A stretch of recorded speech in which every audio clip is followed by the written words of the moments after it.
Durante millones de años, ellos fueron los dueños absolutos de la creación. Desde las llanuras de América hasta los desiertos de Asia, nada podía desafiar su poder. Pero el universo tenía otros planes. Nuestro planeta experimentó el peor día de su existencia.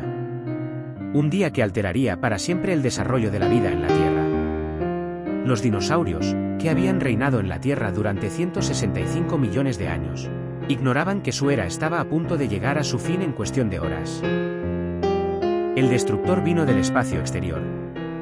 Un asteroide de 10 kilómetros de ancho, más alto que el monte Everest si se coloca en posición vertical, moviéndose a 20 kilómetros por segundo, 45 veces más veloz que el sonido.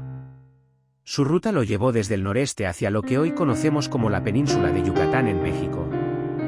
El impacto no fue una explosión común, fue una rasgadura en la realidad. En el milisegundo del choque, la temperatura superó los 20.000 grados, 3 veces más calor que en la superficie del Sol. La roca sólida se volvió líquida instantáneamente, formando un agujero de 30 kilómetros de profundidad. Pero lo peor no fue el golpe, sino el pulso térmico, un resplandor infrarrojo que viajó por el horizonte quemando bosques enteros a 1000 kilómetros de distancia antes de que el sonido del impacto siquiera llegara. Si estabas lo suficientemente cerca para ver el destello, tus ojos se evaporaron antes de que pudieras parpadear. Después de 9 segundos, llegó la onda de choque. Un sismo de magnitud 10 o 11, equivalente a todas las sacudidas de tierra de los últimos 160 años sucediendo al mismo tiempo. A los 45 minutos, los vientos alcanzaron 965 kilómetros por hora, arrasando todo lo que encontraban. Un mega tsunami de 1,5 kilómetros de altura surgió de inmediato, transportando sedimentos hasta Florida y Texas. El océano chocó contra el nuevo agujero en el planeta, dejando más de 80 metros de roca fundida en las primeras horas. Pero lo peor aún estaba por suceder.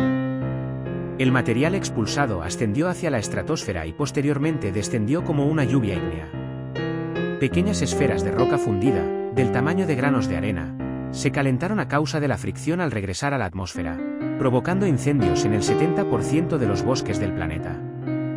A 500 kilómetros de distancia, en lo que actualmente se conoce como Baja California, los árboles ya estaban en llamas antes de que el tsunami los arrastrara. El cielo pasó de ser rojo a volverse negro. El asteroide impactó en el lugar más inadecuado posible, un área rica en azufre y carbonatos. El azufre se convirtió en vapor, generando un aerosol de ácido sulfúrico que impidió la luz solar. La Tierra fue envuelta en oscuridad total durante casi 2 años. Las temperaturas disminuyeron 28 grados Celsius en los continentes. La fotosíntesis se interrumpió. Sin vegetación, ni fitoplancton, se desplomó toda la cadena alimentaria. Como señaló el geólogo Sean Gulick, primero los freímos y después los congelamos. 75% de todas las especies se extinguieron. Sus efectos en el agua durarían milenios. Arriba, la capa de azufre y ceniza bloqueó el sol. En el océano, las luces se apagaron. El fitoplancton, el pasto del mar, necesita luz para vivir. Sin fotosíntesis, estas plantas microscópicas murieron en cuestión de semanas.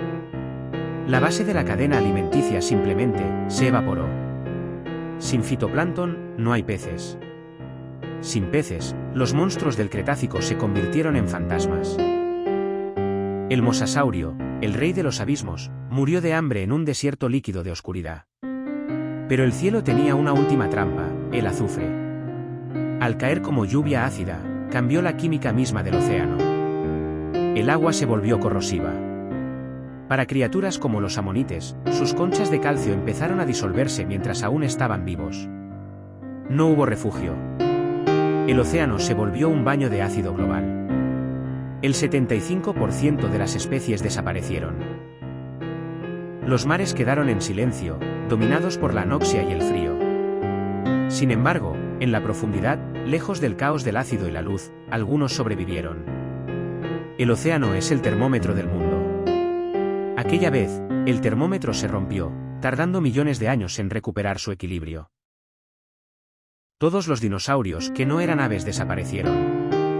Sin embargo, de esa tragedia surgió una nueva oportunidad. Los pequeños mamíferos que quedaron, muchos ocultos bajo tierra, se convirtieron en los herederos del planeta. Sin ese impacto, los seres humanos no existirían. En la actualidad, el cráter de Chicxulub se encuentra sepultado bajo la península de Yucatán, sirviendo como un recordatorio de que en el universo nada es eterno.